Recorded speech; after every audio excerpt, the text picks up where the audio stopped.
Hi, everybody. Ralph Sheheen, Jeff Emig with you after the checkered flag here on supercrosslive.com. You know, here in Glendale, we had a really long start straight, and that made that start every race a huge thing. Yeah, and it was it made it really fair.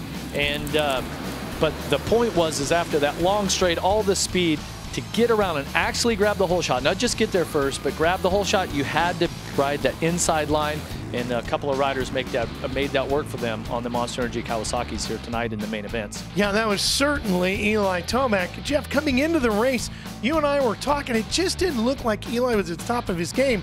They dropped the gate, and he sure was. Yeah, I didn't see it coming. I just thought that Eli looked a little bit off. I know he won the race last week, but I kind of figured that this track, as physical as it was, the whoop section being really hard, that it might be a little bit hard on his shoulder, but proved us all wrong. He gets the whole shot, and Tomac just dominated it. There was a lot of pressure from Barcia. There was a lot of pressure from Roczen. Both those riders were on it, but Tomac was just flawless, and now he becomes the first rider to win 2 main events this season. Yeah, and back-to-back. And the last time he won here in Phoenix a year ago, he went on to win Oakland, which is where we're headed next week.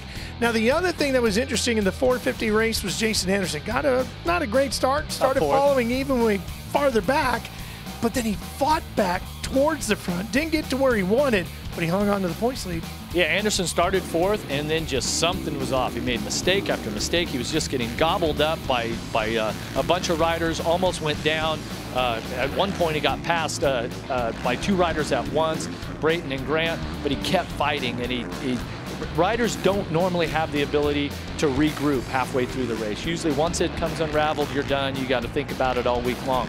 But he did, and he put himself back in a position and still retains a 9-point lead in this Monster Energy Supercross Championship. So a great recovery. Not overall, he's not going to be happy with this night at all, but certainly when you got the pressure of holding the red plate and all that, might have got to him, but he kept it in check by the end of the race. It was a good effort. It was a kind of performance when we get to the end of the year at Vegas. If he is the champion, we might reflect back on this and say that was one of the nights he showed where he had put it all together.